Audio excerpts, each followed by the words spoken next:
You should answer the questions as you listen, because you will not hear the recording a second time. Listen carefully and answer questions 1 to 5. Platinum Card Service, Rebecca speaking. How may I help you? I've got a few problems with my credit card account. Okay. What is your credit card number? Let's see. It's here somewhere. Here it is. Can I just take the card number, please? Yes, it's 6992 6992 3443 3443 1147 1147 8921. 8921. Right. Can I just check that? 6992 3443 1147 8921. That's it. And your name? Carlos de Silva. I just need to check a few details for identification and security, if you'll bear with me. That's okay. And what's your postcode? SE1 8PB. SE1 8PB. That's it. Vauxhall Close, London? Yes, that's right. And the house number? 43. And can you give me your date of birth? 13th of the 7th, 63. And one further check, if I may. Can you give me your mother's maiden name? Yes, it's Moore. Is that Moore? Yes, that's it.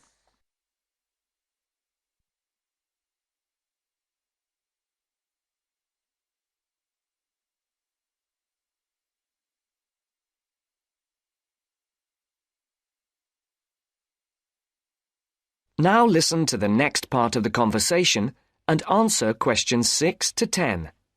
For these questions, there are 3 alternatives: A, B, and C. Decide which alternative is the most suitable answer and circle the correct letter. Yes. Now, can we get on with this? Yes, sir, certainly. I'm sure you'll appreciate that all these checks are necessary for security reasons. So, what exactly is the problem? Problems? Okay. Well, first, your computer seems to have gone mad. I sent you £500, and on the statement for the account, it shows that I only paid £300. Yes. The account does only show £300 was paid. Well, I paid the £500 in at the bank, and I have my receipt, and my bank statement shows that £500 has been taken from my account. Oh, I see. What I'll do is check with the bank and see what they say. OK. You said there was something else? Yes, as if that wasn't enough. My account shows that £107.27 was paid to a company called Pan Express. I don't know who this is. Let's have a look. Well, it is genuine. I can assure you it's not mine.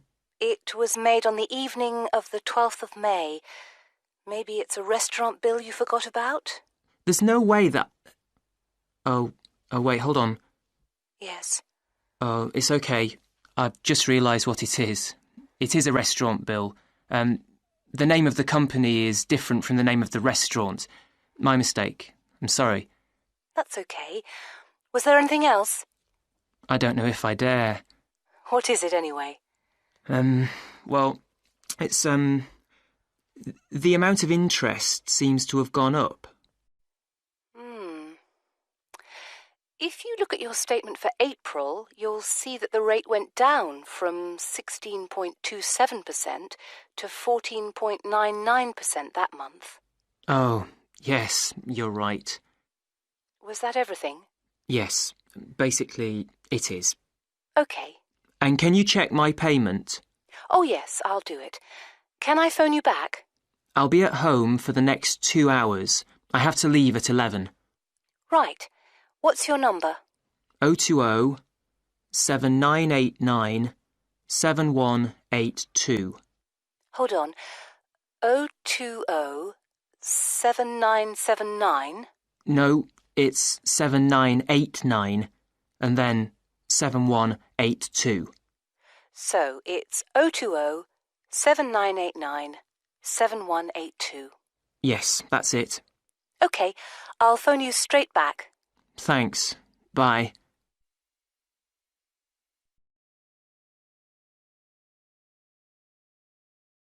Now, listen carefully and answer questions 11 to 15.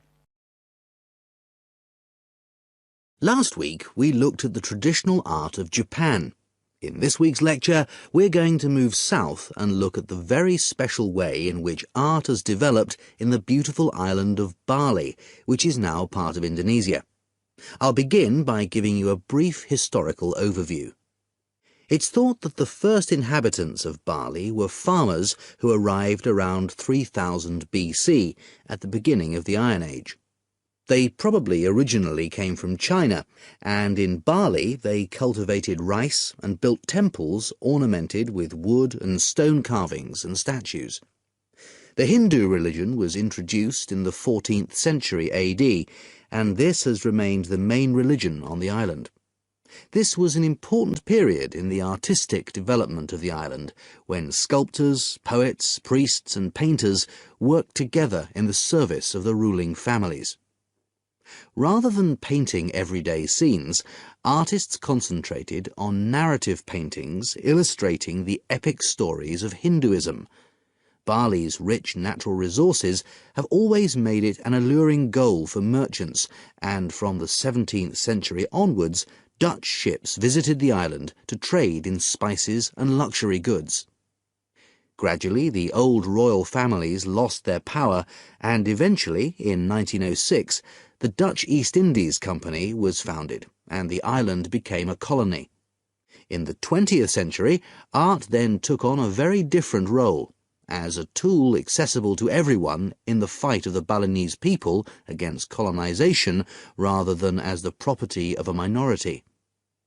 Shortly after this, in the 1920s, stories of the beauty of the island of Bali began to spread around the world, and Balinese art underwent another vast transformation with the advent of tourism to the island.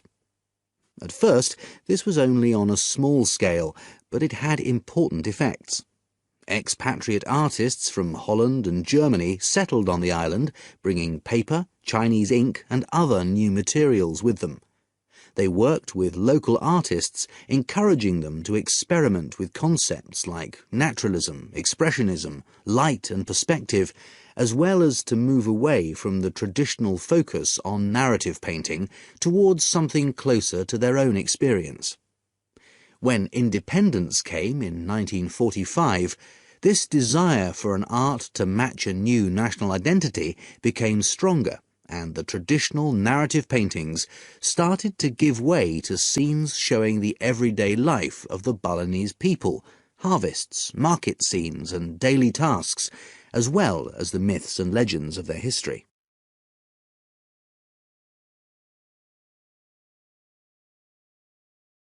Now listen and answer questions 16 to 20.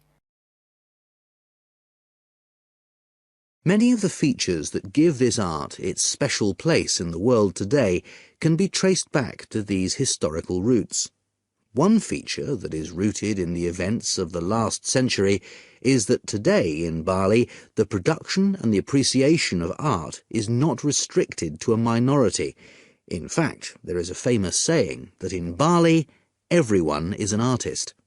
And it's not considered that to make art or talk about art, any formal training is needed. Art is just produced as part of Balinese life. Even fruit salad is served with flowers strewn on top.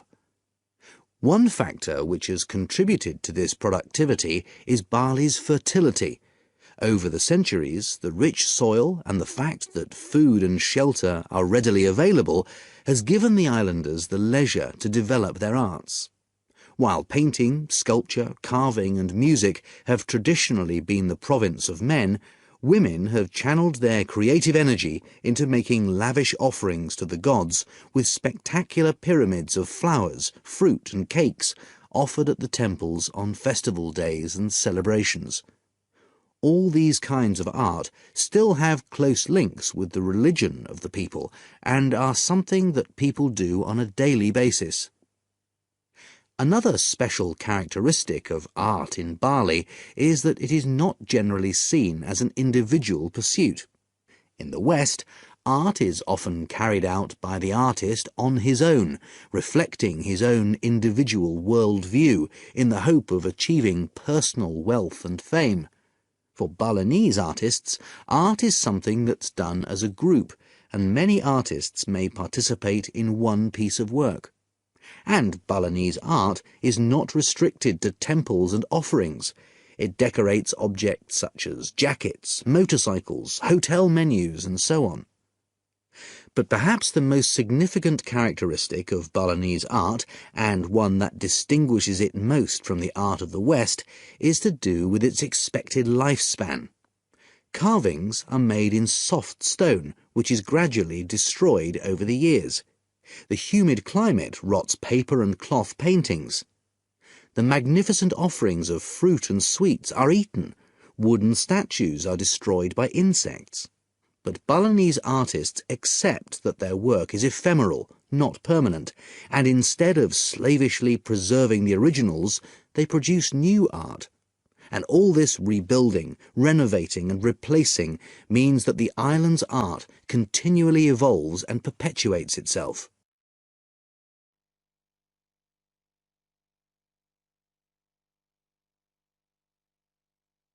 Now listen carefully and answer questions 21 to 23. So, Sharon and Zhao Li, in your presentation last week, you were talking about the digital divide, the gap between those who can effectively use communication tools, such as the internet, and those who can't. And you compared the situation here in Northern Ireland with Southeast China. Right. So I asked you to do some self-evaluation, watching the video of your presentation and thinking about the three main criteria you're assessed by: content, structure and technique. What do you think was the strongest feature of the presentation when you watched it? Sharon? Well, I was surprised actually, because I felt quite nervous. But when I watched the video, it didn't show as much as I expected. So which of the criteria would that come under? Confidence? That's not actually one of the criteria as such. Zhao Li? Technique? It's body language and eye contact, isn't it? Well, I didn't think I looked all that confident, but I think that our technique was generally good, like the way we designed and used the PowerPoint slides. So you both feel happiest about that side of the presentation? Yeah. OK, now on the negative side, what would you change if you could do it again? Well, at first I'd thought that the introduction was going to be the problem, but actually I think that was OK. We defined our terms and identified key issues. It was more towards the end. The conclusion wasn't too bad, but the problem was the questions. We hadn't really expected there'd be any, so we hadn't thought about them that much. OK, anything else? Well, like Zhao Li says, I thought the conclusion was okay, but when I watched this on the video, I thought the section on solutions seemed rather weak. Can you think why? Well, we explained what people are doing about the digital divide in China and Northern Ireland, but I suppose we didn't really evaluate any of the projects or ideas. It was just a list, and that was what people were asking us about at the end mostly.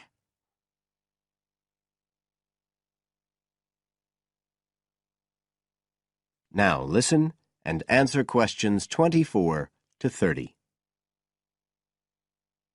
OK. Now, I also asked you to get some peer evaluation from the other students. Yes, well, people said it was interesting, like the fact that in China the internet was used more for shopping than in Northern Ireland. They said sometimes it was a bit hard to understand because we were talking quite fast, but we didn't think so when we watched the video. No, it's a bit different, though, because you know all this information already. If you're hearing it for the first time, you need more time to process it. That's why signposting the structure and organisation of the talk is important. That seemed okay. No one mentioned that as a problem.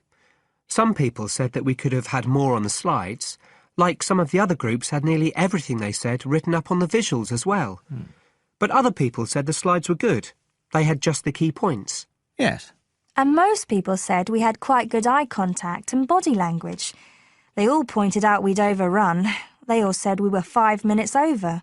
But we timed it afterwards on the video, and it was only 3 minutes. We were a bit unsure about the background reading at first, but I think we did as much as we could in the time.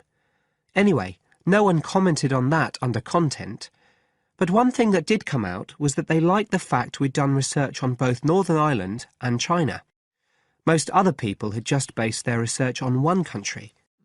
We managed to get quite a lot of data from the internet, although we had to do our own analysis, and we did our own surveys as well in both countries. So the class gave us best feedback for content, but it was all okay. Right. Well, that's quite similar to the feedback I'm giving you. I was very impressed by the amount of work you'd done and by your research methodology. So, actually, I'm giving you full marks for content. 5. Oh. The structure of the presentation was good, but not quite as good as the content. So, I gave that 4. And the same for technique. So, well done. Thank you. Now, the next stage is to write up your report. So, just a few pointers for you here. First of all, in your presentation, I think your ending was rather abrupt. You suddenly just stopped talking. Yeah. It wasn't a big problem, but think about your closing sentences in your report. You want to round it off well. One thing I forgot to mention earlier was that I felt a very strong point was that after you'd given your results, you explained their limitations. The fact that we didn't have a very reliable sample in terms of age in China. Yes, that section. So don't forget to include that. And you had some excellent charts and diagrams, but maybe you could flesh out the literature review a bit. I can give you some ideas for that later on if you want. OK, is there anything else you want to ask? No, thank you. Thanks. You now have 30 seconds to read questions 31 to 37.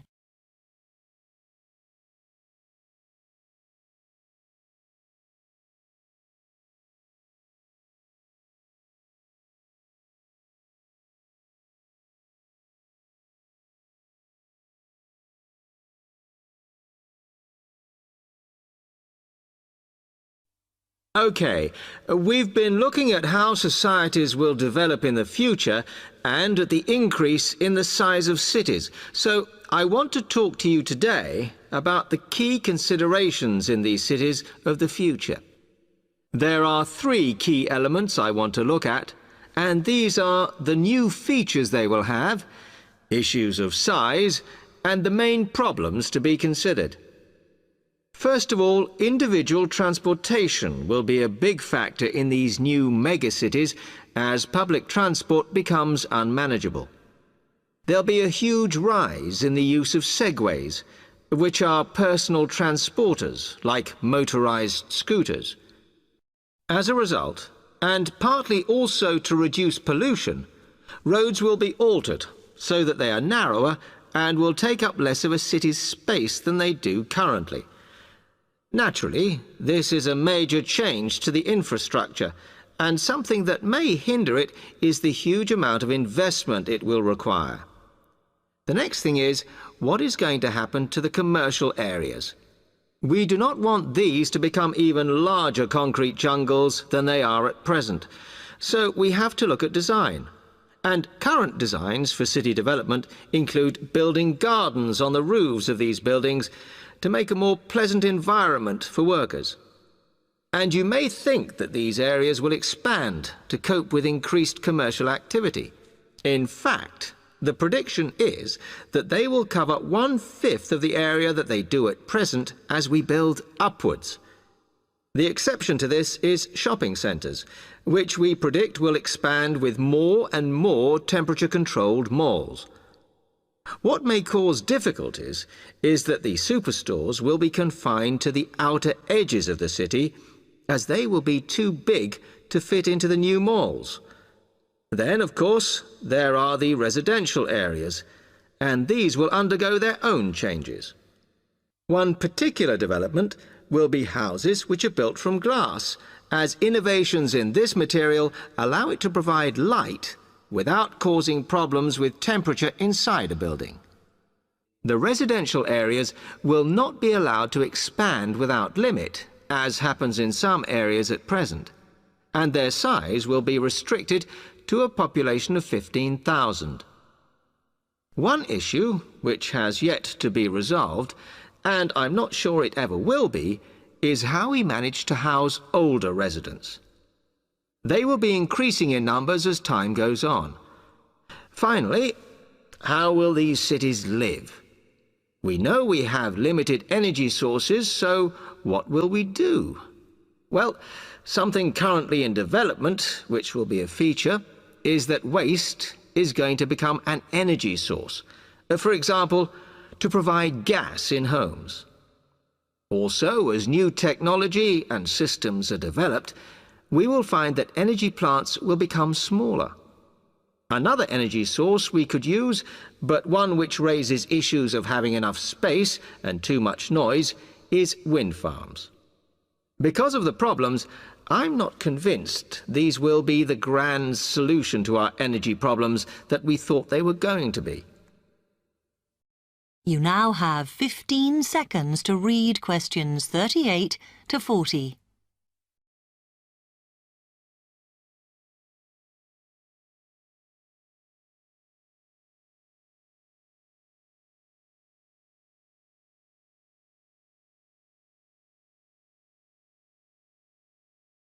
Now, moving on to looking at the social aspect of cities, we need to look at housing and how people will live. Cities currently have flats in the centre, populated by single people and wealthier residents, and families tend to move to the outskirts. In the future, the centre of cities will see a dramatic change. We will see many more examples of cooperative buildings. This is where people join together to form a company that owns the building they live in. And despite continuing shortages, there will also be a rise in the provision of retirement homes in city centres, so that the elderly can have easy access to hospitals and shops. Recently, we have seen a levelling off in the growth of private housing, and I think that will not change. But we are likely to see more social housing, as far fewer people will be able to afford to own their own homes. OK, now, if anybody has any...